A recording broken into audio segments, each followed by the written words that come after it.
Okay, welcome back. I think after Chris Skinner, we're heading for a trifecta of great panels, um, especially with Safwan. Safwan Zaheer is the head of FinTech of KPMG, and he's going to bring a unique perspective on innovation hubs and sandboxes in FinTech. So over to you, Safwan. Thank you, Leon. Good afternoon. I'm Safwan Zaheer. I'm the head of FinTech at KPMG US. We have an exciting lineup of speakers today to talk on a very topical subject of innovation and innovation hubs. What I plan to do is I have planned for like 3 rapid fire rounds of specific pointed questions to each of the panelists. And then I'll follow that up with an open question or 2, depending on the time, and then I'll turn it over to the audience for questions. So with that, can I ask the panelists to quickly introduce themselves, please? Andreas Wolberg-Stok with Citi. I'm the Global Head of Policy for Citi FinTech, a unit of Citi Consumer Banking. I'm Arian Lewis from Barclays. I'm responsible for open innovation and a founder of something we call RISE, which is a global FinTech community that's based in 7 locations around the world. And we work with around 250 FinTech companies. We've executed around 90 deals. We're 22 months old. And we're fortunate to have one of our locations right here in New York City on 23rd, close to 23rd and Broadway, right down by the Flatiron.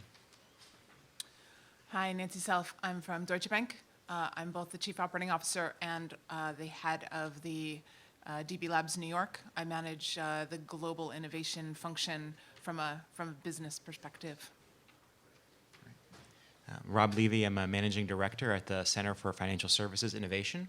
We're a nonprofit whose mission is to improve consumer financial health in America. And I'm here representing our Financial Solutions Lab, which is a $30 million 5-year fund supported by JP Morgan Chase Foundation to invest in startups that improve consumer financial health. I'm Jo Hill. I'm the Director of Market Intelligence Data and Analysis at the Financial Conduct Authority in the UK. I think things that would be of interest to you that I'm responsible for at the moment, I'm responsible for the RegTech agenda in the UK, and I also work very closely under the Innovate banner with the work that we've done around Sandbox, the Advice Hub, and then some direct support to innovative firms. Great. So to kick things off, Arian, question for you. What are innovation hubs? And why do banks need one? Yeah, well, that's a great question. So I think for most people here, an innovation hub would be a physical location where a bunch of startups and a bunch of corporates try to mix and match. It's the purpose of an innovation hub, or at least in our case, the purpose of RISE, is to do a couple of things. One, it's actually to bring the companies together in contact with our stakeholders, with Barclays. And while this can be done virtually, it's much more effective face-to-face. Yeah. The second thing is to give us a deep insight into the ecosystem and thought leaders in that ecosystem. A great example is our original location in London held one of the first meetups for Ethereum. And so we had early insight into what was going on in the cryptocurrency space. In fact, we conducted experiments with some of those parties. And then I think the third reason, which was touched on in the last panel, is that when you're dealing with a big bank, in my case, a 326-year-old British bank, which is not necessarily agile and sort of excited about change always, you really have a lot of work to do with the culture and the people. And so physically putting people together in the same environment is one of the ways that we do that. And you'll see a banker come in with their blue shirt and red tie and gray suit, and then 6 months later they'll come out in sneakers and a t-shirt, And there's something lovely that happens when bankers recognize that there's a lot of value in the tech talent that's available through these kind of ecosystems. And the final thing I think we should just touch on here is that the kind of talent that's now flowing into large financial services companies is very different than in the past. And so you can get great access to talent that you get to know on a face-to-face basis that you would just never gain access to as a big financial services company through the model. That's great. At least one major benefit is the change of the tires. Huh? change The attires, yeah. Attire, yes, Yeah, it absolutely. helps. Yeah. Yeah. I'm waiting for the mohawk. I haven't Yeah. seen anyone come out with a mohawk yet from Barclays, but Yeah. we're working on it. Good. So Nancy, Deutsche Bank has 4 to 5 different centers of excellence across the globe, innovation hubs. Deutsche Bank Labs, Yeah. What's the best way for a bank to build an innovation hub? Sure. And actually, I'm sorry. The conversations to the right here are incredibly Yes. distracting. Can I Do you can guys I mind? please ask everyone on the right to please either take it outside or maybe lower your volume? Thank you. I think there's a lot of different ways of creating labs, but I think we have to separate out the innovation function from the physical spaces themselves, because they're really two different things that we're looking at. And some banks choose to just have a function in which they are sourcing different technologies, and they're looking at different ways of working. Or you can actually invest in what I call the spaces. Right? We call them Deutsche Bank Labs. We are not, at Deutsche Bank, we are not an investor. We don't have a fund. We are not an accelerator. We're not an incubator. So for us, we are incredibly about applied innovation. When I run the business of innovation, we keep things really structured. We have a very, very strong operating model. We are measured. Everybody has a different ways of doing things. For a very old German bank, I think the only way we were going to survive is if we show results pretty quickly. And so we have to kind of buy our right to do more of the longer term and looking further into the future and looking at things that are maybe not quite so slam dunk. So we really look at companies that we can bring in the bank today. We are solely measured on the technologies that are adopted into the bank. While we do look at some things, we kind of consider that our extracurricular activities. But on a day-to-day basis, we're very, very focused on working with companies that are meeting the needs, and we always start with the demand. So our business leaders tell us what they need, and we're kind of the broker. We go out, we look at things that could potentially be brought in, we help them potentially do a proof of value, and then they are responsible for funding the project. We don't have money funding for that type of thing. Great. And I think from a banking perspective, from our bank, it's really, really important because these are the kind of functions that they give you 1 or 2 years, and if you're not basically turning a profit, you're kind of out of there. So I keep things pretty much knowing that I have to go back for funding every single year, and I need to show value every single year. Great. So Rob, can you perhaps tell the audience what does CFSI do? How does it essentially help the financial health of Americans in general? And then what's your role at the firm? Yeah, sure. So CFSI is a 13-year-old nonprofit, the mission to improve consumer financial health in America. And we do that by working across the financial services ecosystem. So we sort of haven't put our stake in the ground in terms of tech is going to do it and not the banks or the other. We're working with everybody. So in our network is all 4 big banks and some of the most innovative credit unions and regional banks, as well as dozens of FinTech startups and a handful of nonprofits, the credit card companies, everybody. Anyone who's willing to work with us to improve their products and services to improve financial health, particularly for those that are most struggling. And we also then do a whole series of research and thought leadership pieces to understand the challenges of working Americans, particularly the 57% of this country that are financially struggling. And there was a question before in the last panel about poor versus underbanked and financial health, and I would love to get into that if that's of interest. But so we work with companies in all different ways. One major piece, one of the sort of 3 or 4 legs of our operation is this lab. And full disclosure, I'm not on that team. I do our thought leadership work, but I'm on the New York side, and so I'm here representing them. And we all work very closely because our research learns from the FinTech companies that we work with. And what's unique, it's cool because we have some very different models here, right? So what CFSI did in working with JPMorgan Chase was, JPMorgan Chase essentially outsourced their innovation accelerator program to us. and also wanted to do something that was really focused with their mission around financial capability, which is a big priority for Jamie Dimon and JP Chase. And so they worked with us, and we created a program where every year we are taking applications in the hundreds of fintech companies, pretty early stage, but in market, that are creating solutions that improve consumer financial health. And that can be a budgeting app, that can be a way to help you save, an affordable way to get credit, increasingly looking at even insurance, insurtech, and all those spaces, but with a way that improves financial health as its priority. And then we take them through a 9-month, sort of like an accelerator program where we give them access to research and a lot of the introductions to many of the folks in this room and people that we work with that can be really hard for an early stage fintech startup.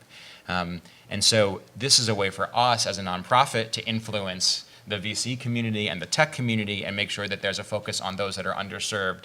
And it's a way for JP Chase to, on the one hand, achieve its mission around financial capability, but also get a lot of business intelligence about what's happening in the marketplace.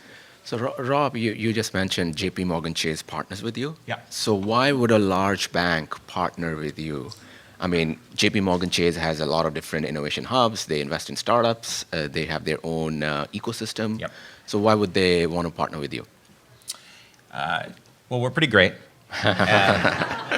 And this wasn't like the first time. We've been working with them for years before this started.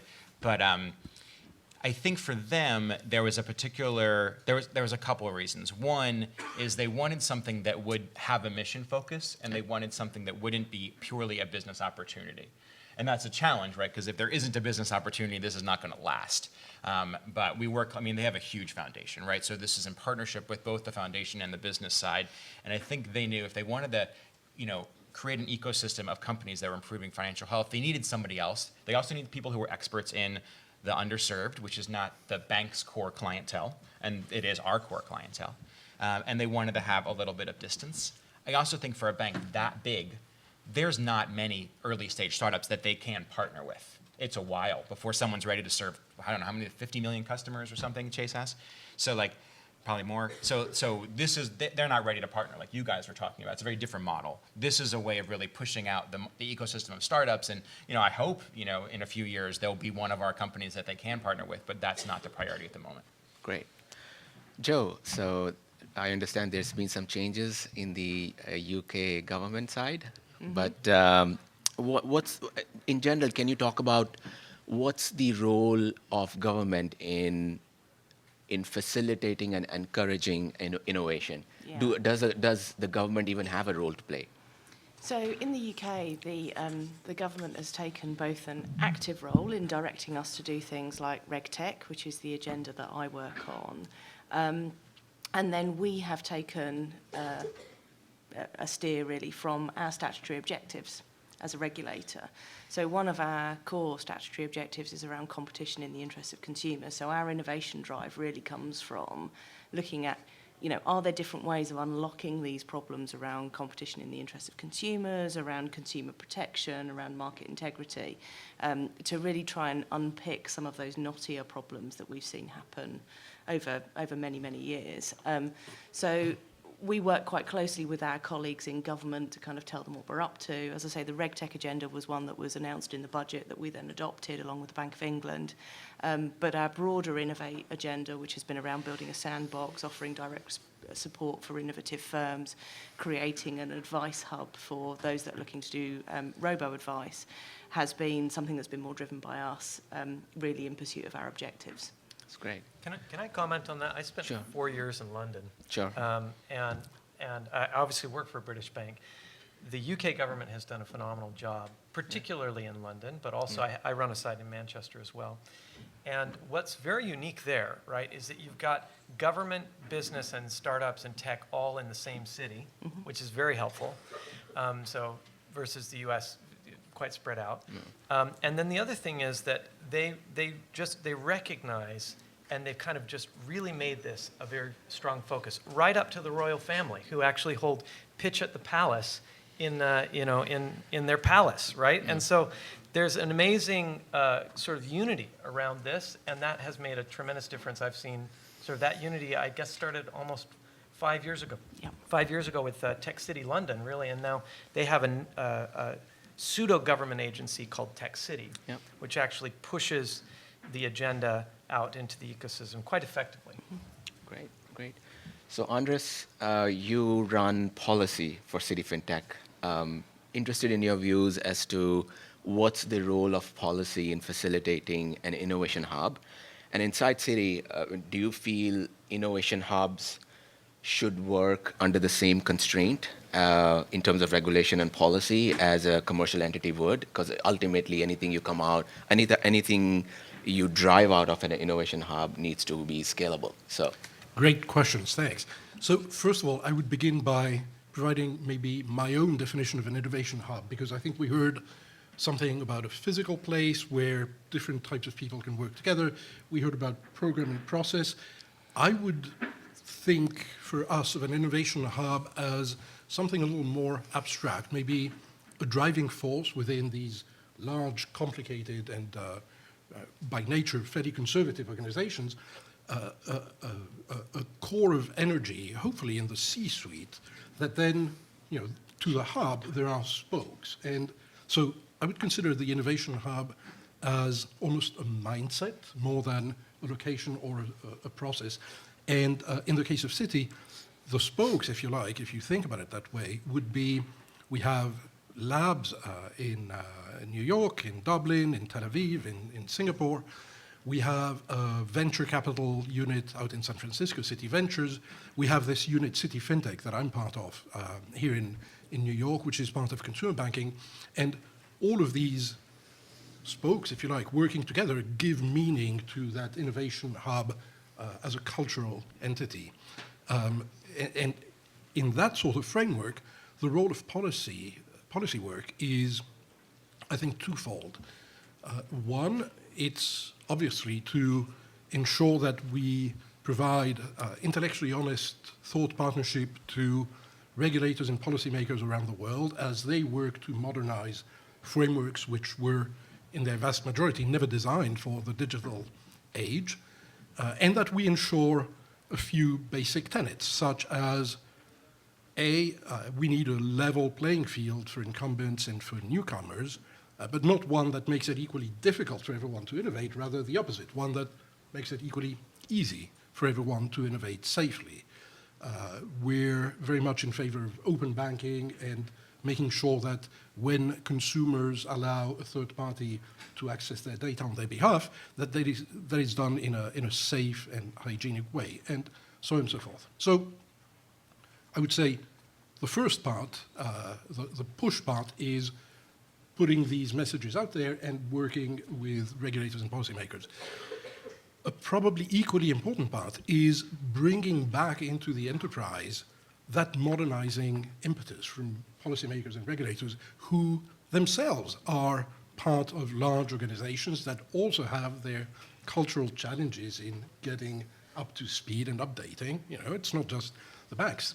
How about governments? So there are these sort of islands of cultural evolution in regulatory bodies, in governments, etc., and bringing those perspectives in and helping the banks' control functions and others who are stakeholders in the processes and in the speed at which things can be done to say, look, I realize that for decades we've had layered processes and committees and things to mitigate things that may not have gone well in the past, but it is time to break a couple of windows and let some fresh air in.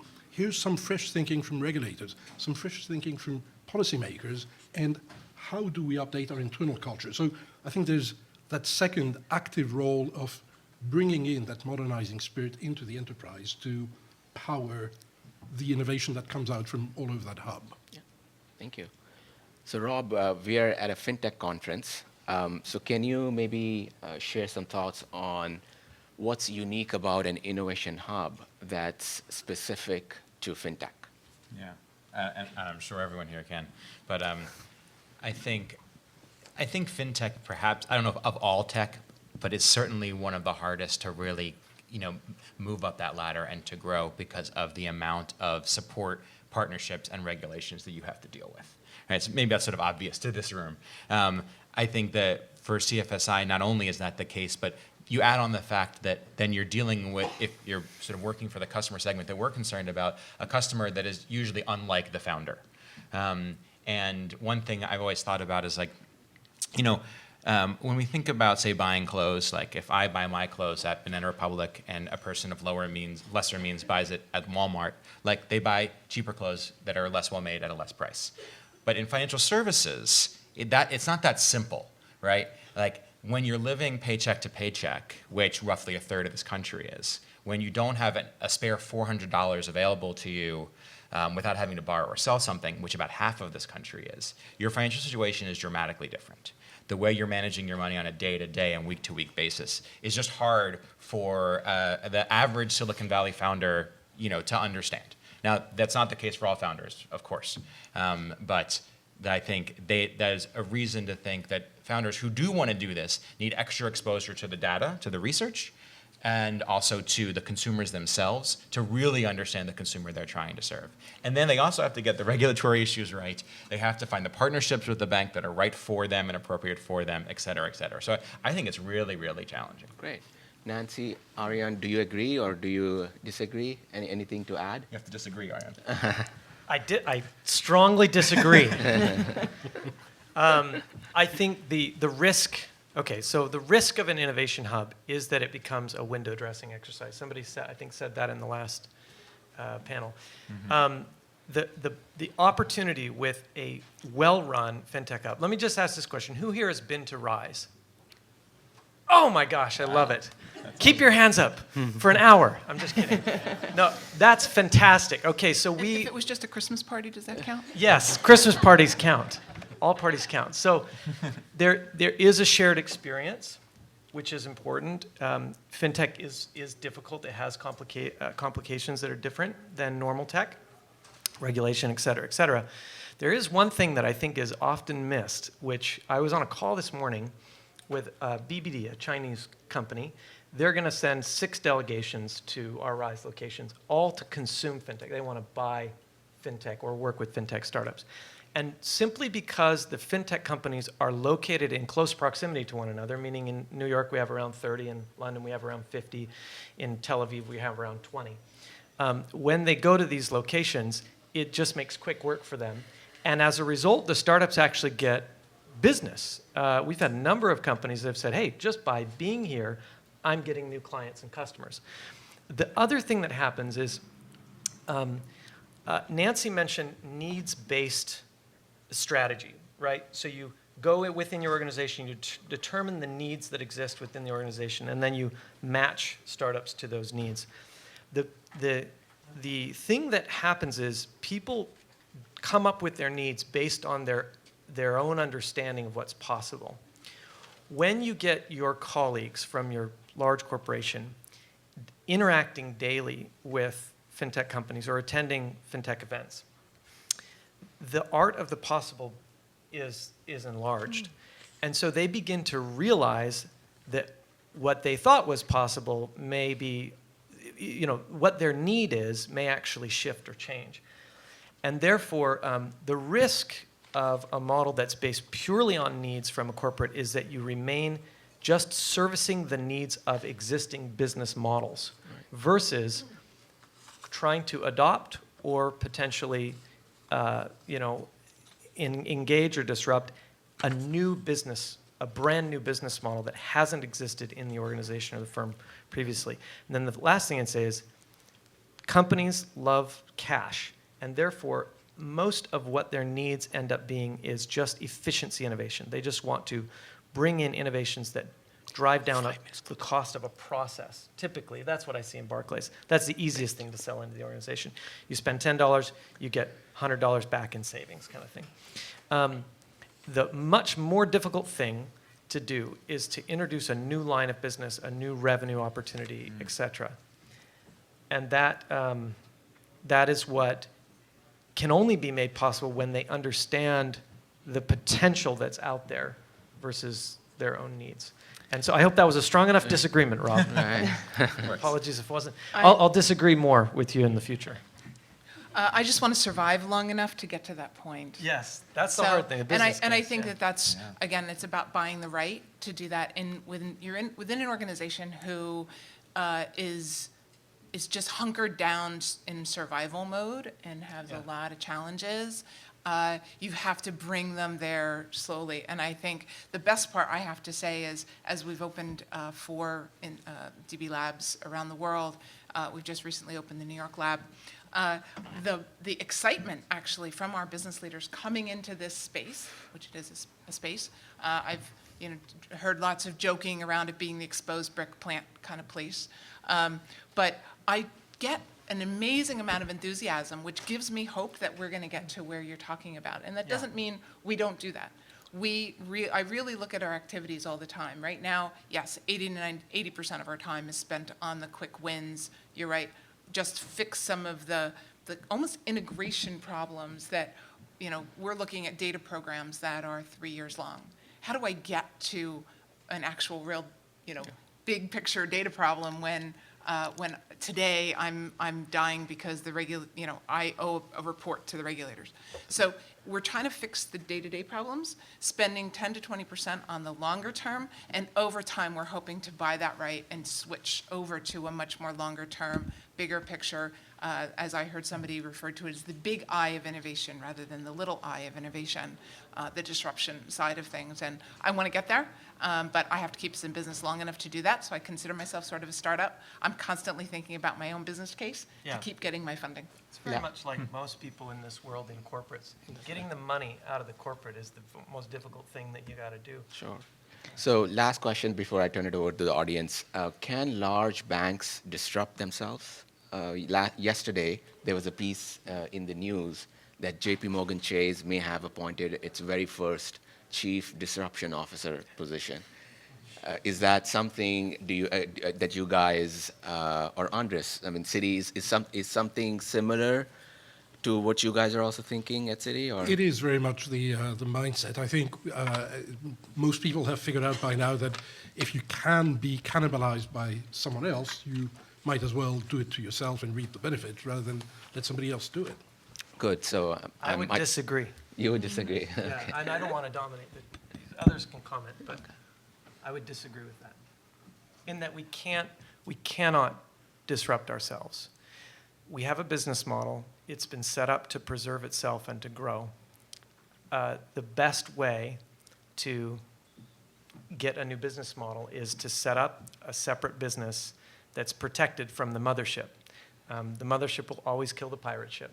Yeah. And therefore, my view is that a corporation cannot disrupt itself. It needs to go outside, and it needs to either joint venture and set up a brand new venture that sits in parallel. So as the business model that's currently succeeding starts to ail, you in parallel build another business model that eventually consumes it. But it's a corporation doing that. It's disrupting itself. Questions from the audience? Yes, sir. Yes, sir, with the blue jacket. From outside of itself.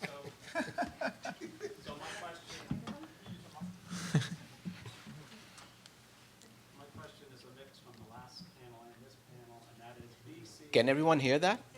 No. Hang on. Yeah. Tap it. So my question. Still not. My question is still quiet. No, it's loud. So B, C, and D are really exceptions to global banking in the sense that 95% of the banks in the world procure 95% of their technology from software vendors. Yes. And so even Deutsche Bank a few years ago at a board level decision said we need to procure more software than develop it internally. That's right. FinTech is kind of changing that for the top 10, 20 banks.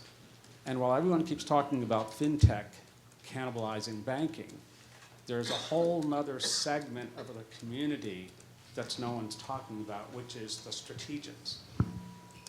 But in the last... How are you defining strategics? In this case, I would define them as FIS, Fiserv. Okay. The incumbents, the Temenos, traditional incumbents. Okay.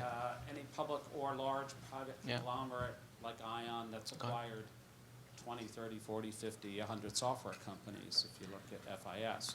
So if you look at 80% of the banking technology companies from the last generation are gone because they've been acquired by the strategic. So the question comes, are we in this transitional environment where we've hit a valley of fewer traditional software companies, and we have the fintechs? The real question is not what Barclays and Citi and Deutsche Bank are going to do. It's what are the other 80, 90% of banks going to do that need to be served by the future software community.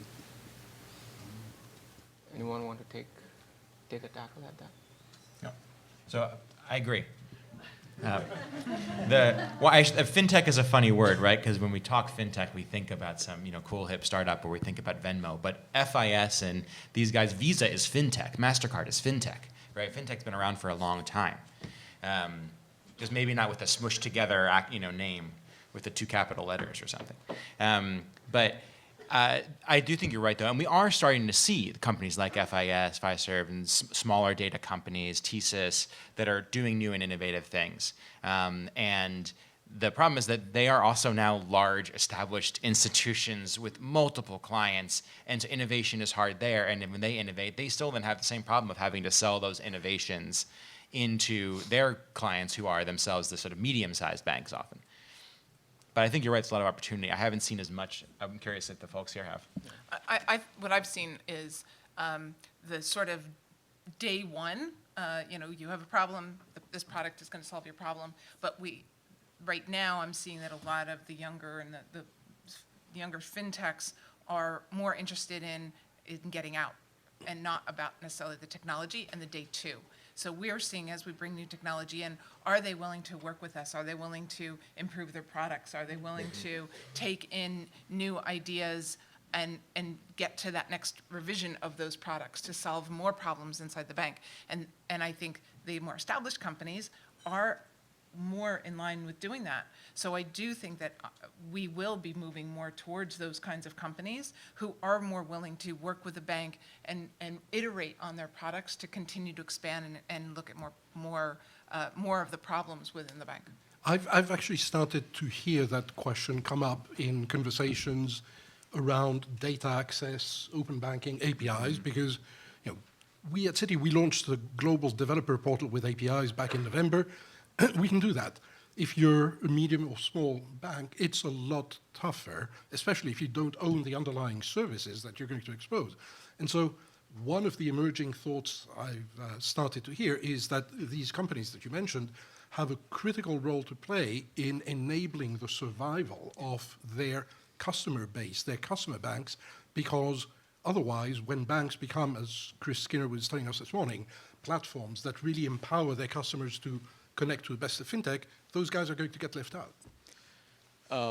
I guess he has the mic. Go ahead. Give me a great. And then afterwards, the other gentleman over there. You gave me a great segue with mothership is always killing the pirate ship. As a startup, you're usually the pirate ship. You're tackling issues that bank cannot solve. You're creating new ideas, new concept. It's a double-edged sword for a startup to join an incubator run by a bank, because you overexpose yourself to the one who could kill you, but could also bring you a lot of value and a lot of market access. How do you ensure a win-win scenario and reassure entrepreneur to join your incubator? That's a great question. Mind if I jump on? We don't run an incubator, so that, and for that purpose. Yeah. Accelerator. No, but So even we- so, that, like I said, we don't do either of those because I do think that we are not in the best position to do that. So we do. We run, I don't call it it's not an incubator, but we run a FinTech co-working community as well as an accelerator program called the Barclays Accelerator with Techstars. If the answer, honestly, is that banks just aren't sophisticated enough to quickly steal your idea. That's the really candid answer. But the reality is that it's complementary generally. And I've very rarely seen a situation where somebody has felt like it's turned into a competitive environment and they've had, their idea taken or they've been at some disadvantage. I will say the way that we brand our model is as Rise. It's not called Barclays Rise. It's called Rise, and it's an open community. And we have Goldman Sachs there, and we have, J.P. Morgan Chase and Citi have been there. And we don't close doors to the companies that come through our doors. So when a fintech companies based at Rise, one of the premises is that one of the basic principles is it's their office, right? And so they can conduct business with whatever party they'd like to. But what we have, the advantage that Barclays has, is we're first to the table.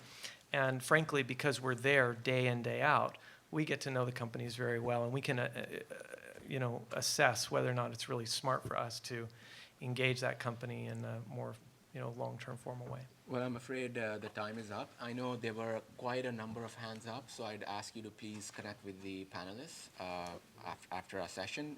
But before you leave, can I ask for a big round of applause?